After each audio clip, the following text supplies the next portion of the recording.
Anong pakiramdam mo kung ikaw ay makatagpo ng isang lugar na parang may magic na pumapawi sa lahat ng pagod at stress? Isang lugar na nagdadala ng kaligayahan sa bawat sulok. Isang lugar na hindi mo kayang iwanan basta-basta.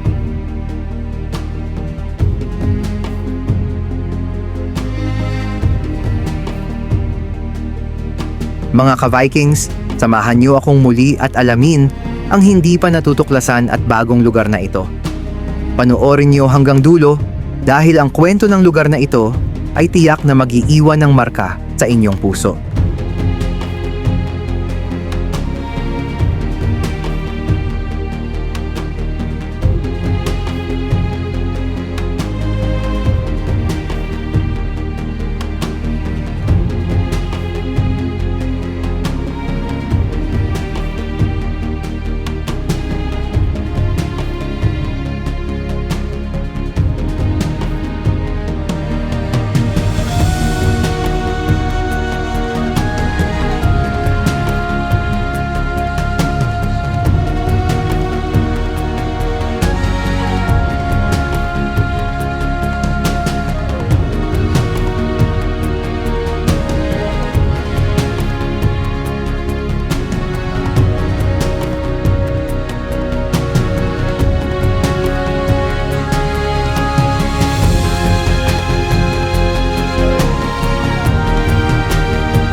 Yang ganitong mga simpleng bagay. Tahimik na lugar, mainit na pizza, perfect pasta, at ang mga tawanan ng aking pamilya nagiging super espesyal na alaala. Dito sa isang lugar na ito, bawat hakbang, bawat kagat, at bawat tawa ay may kwento.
Kayo mga ka-Vikings, gusto nyo rin ba na maranasan ng isang pagbisita na magpapaalala sa inyo na sa kabila ng lahat, may mga ganitong lugar na para bang special na ginawa para sa atin?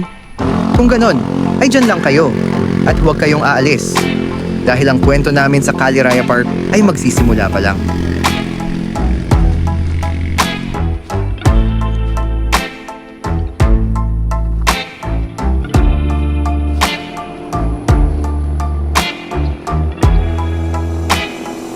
Isang mainit na Lunes ng hapon, nagdesisyon ng pamilya ko na magpasyal at magkape sa Caliraya Park, isang lugar na madalas namin marinig sa mga kwento.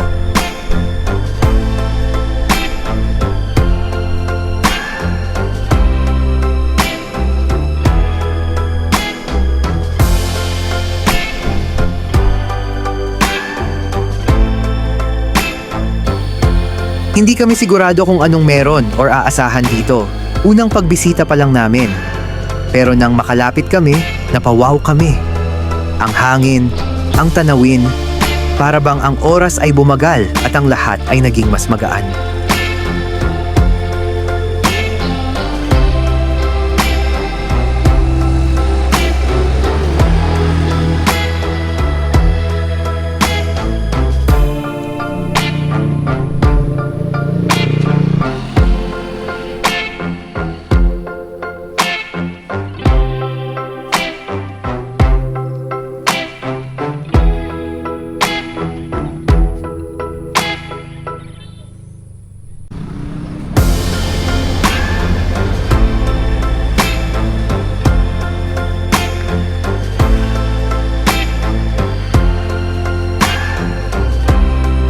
Parang nasa ibang mundo kami. Naks, ano ito, alien? Nakaparada kami malapit sa isang maliit na kubo na napapaligiran ng mga luntiang puno at ang mga dahon na dumadampi sa hangin.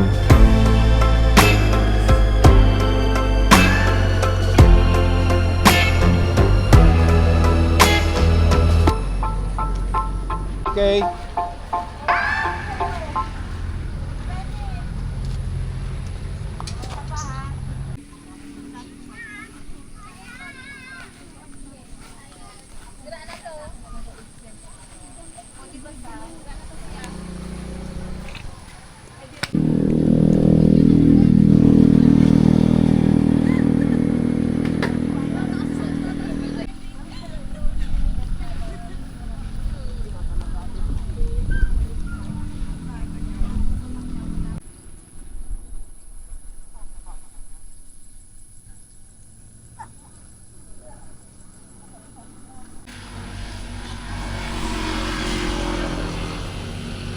Pero nang magsettle kami, may isang kakaibang nangyari.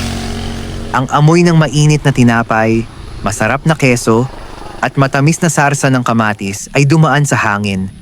Parang lalo akong nagutom. At nakita ko sa mga mata ng pamilya ko na pareho kaming gusto na order ng food. Saan galing ang amoy? Pizza?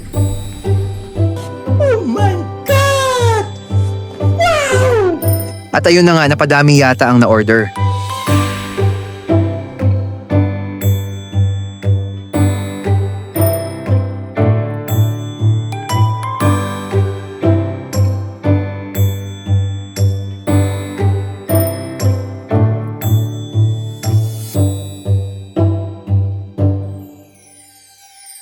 Ito ate. Ang bali ano niya? 7.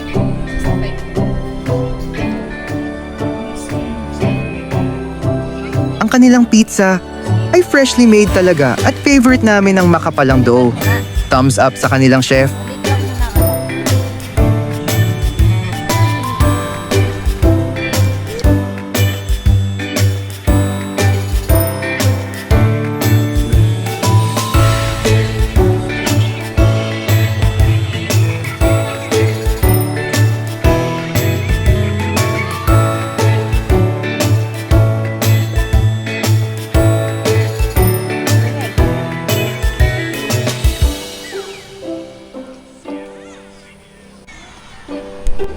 Ang sarap din ng pasta aglio olio. Spicy siya, daming napalagay na pampaanghang. Pero ito talaga ang gusto ko personally.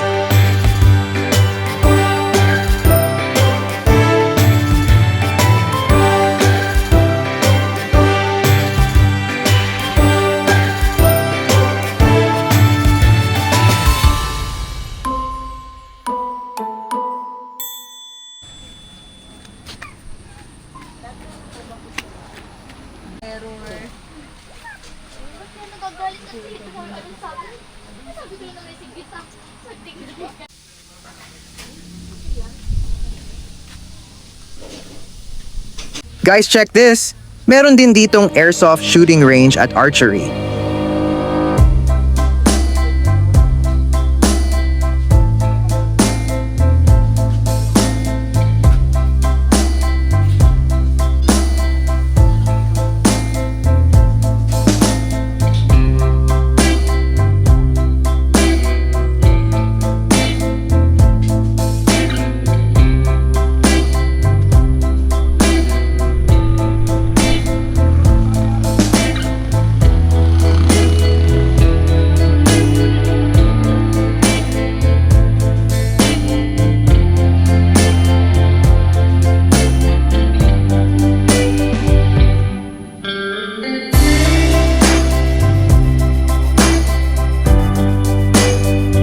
Alas 4 ng hapon kami dumating, kaka-open pa lang daw nila.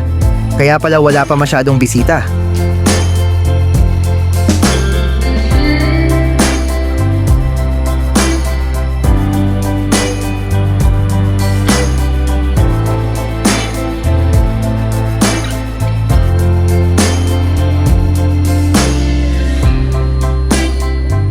Nakita nyo ba guys, madami ang go-kart na nakaparada. Siguro isang araw, mag-try ako mag-go-kart. Actually, during my younger years, driving go-kart is my favorite. Doon pa yun sa may CCP complex sa Manila.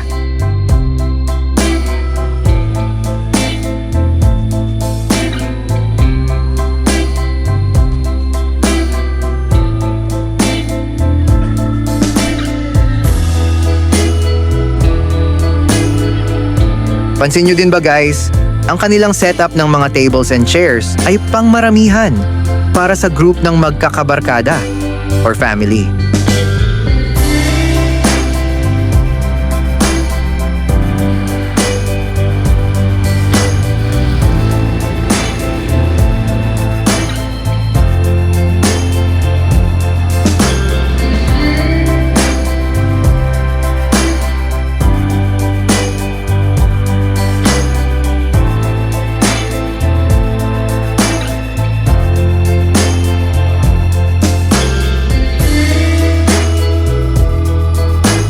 Habang ang araw ay nagtakda at nagkulay ang langit ng mga kulay ng kahel at rosas, ang sinubukan namin na pasta sa menu ay hindi ko akalain na kakayanin ng pasta na tapatan ng pizza, pero mali kami. Ang pasta na in-order namin aglio olio, masasabi ko na authentic Italian talaga.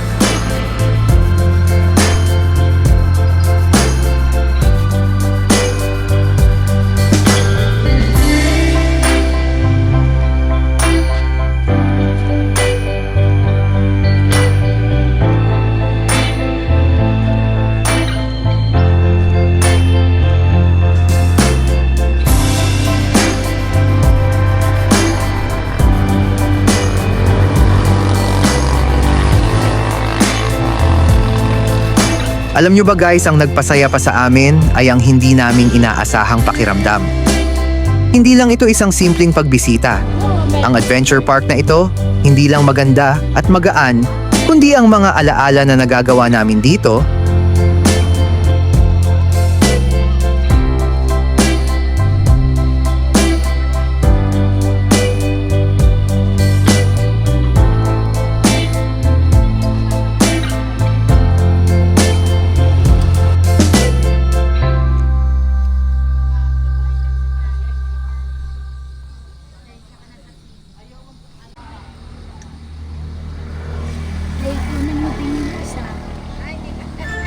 Bago pa kami magsimulang maglakad papunta sa aming sasakyan, alam naming pare-pareho na.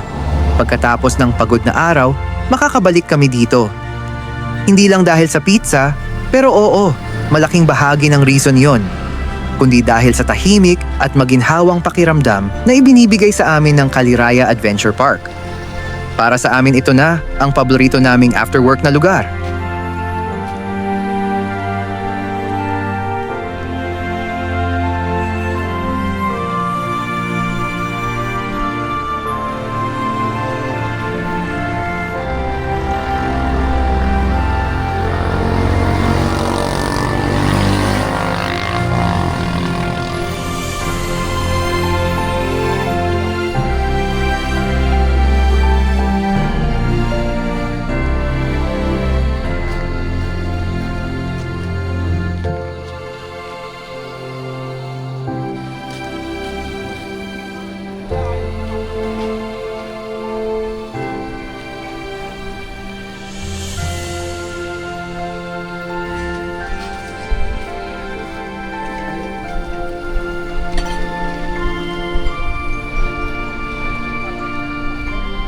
Isn't it amazing how a simple place like Caliraya Adventure Park can change everything?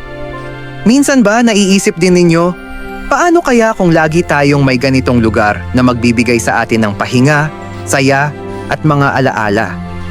Saan pa nga ba natin hahanapin ang tunay na kaligayahan kung hindi sa mga simpleng sandali kasama ang mga mahal natin sa buhay? At kung may pagkakataon tayong magbalik, sa inyong palagay, bakit nga ba hindi? Yes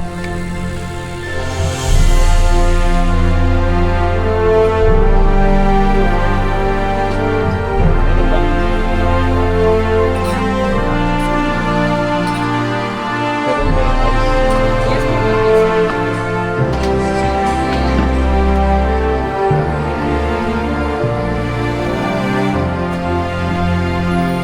The question is, will we return? Or will the joy and laughter we've earned, and the flavors so divine, stay with us through time?